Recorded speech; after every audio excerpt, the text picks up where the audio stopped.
This is rental car number 53, and today I'm driving the 2017 Nissan Armada.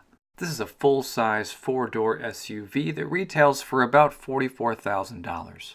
And for that hefty price tag, you get a 5.6-liter V8 engine that kicks out 390 horsepower. Gets you 14 miles per gallon in the city and 19 on the highway with a 28-gallon gas tank.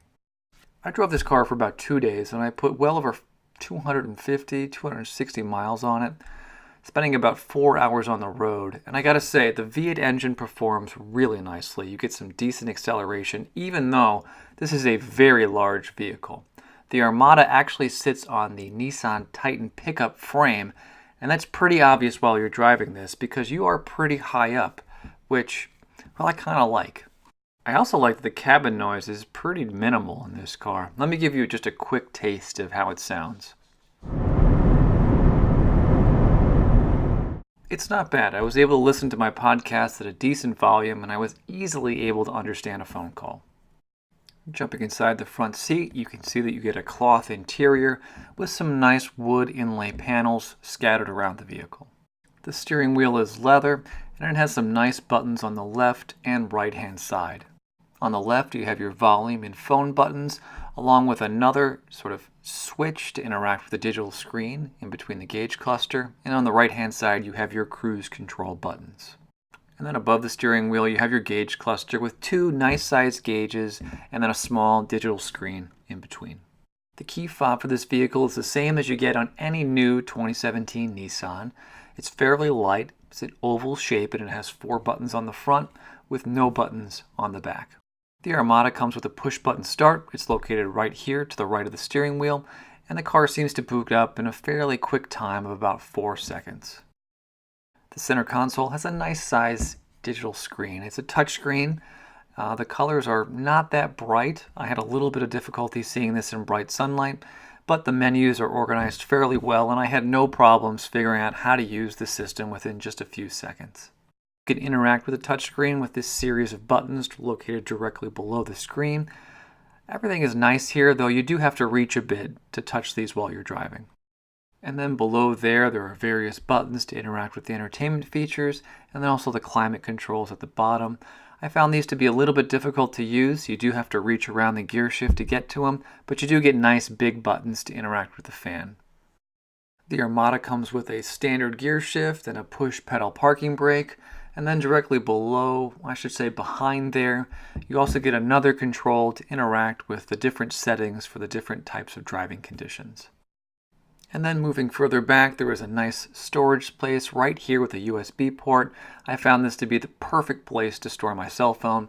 I really wish more of the cars out there had a similar spot like this. And then a little bit to the right, you get an additional storage space with a nice sized cup holder, some small cutouts to store some odds and ends, and then a DC power outlet right there. Now, the Armada does not come standard with blindside detection, but the mirrors are very large. They're exceptionally tall, which made it really easy to see around the vehicle, even though it's a pretty big size. Now, the back seat of this vehicle is very large, easily can handle normal-sized adults. I'm 6 feet tall, and I had plenty of legroom back here, and I was fairly comfortable. Passengers do not get a lot of amenities, but down here there are controls to interact with both the climate and the entertainment controls, along with a DC power port all the way at the bottom. Now you also get a sizable storage space in the back, along with an electronically controlled third row seat. With the third row seats up, you get a decent amount of storage. I'd say maybe 6 more inches than the Ford Expedition. Not a lot, but just enough to put some groceries back here. And the electronic controls for the third row seats are located right here to the right of the vehicle. The seats collapse fairly quickly, though I'd say it takes at least 20 seconds for them to go all the way down and collapse, which, I don't know, I kind of find to be an annoyingly long time. It's actually so annoying that I'm gonna just speed things up a bit just for your sake. And with the third row seats collapsed, I think you can see you get quite a bit of room back here, especially considering you also have room for 5 large adults in the front. And then on the left side, you get a small DC power port right here. And then finally, there is an electronic control for the door located right here below the door. And I mean, I'd say the door closes in a fairly decent amount of time. Alright, so that's a 2017 Nissan Armada. I kept this review actually pretty short because I wasn't blown away by this car. For $44,000, I just kind of wanted some more bells and whistles. But don't get me wrong, I mean, it's a really nice vehicle. You get a really big, beefy V8 engine, so I'd say after spending about 2 days with this car and driving well over 250 miles, I'm going to give this one 3 stars. Look, this is a great, big SUV, but the price tag is just a little shocking. For $44,000, you could buy the BMW X3 that I reviewed a couple of cars before, and that's a much nicer vehicle.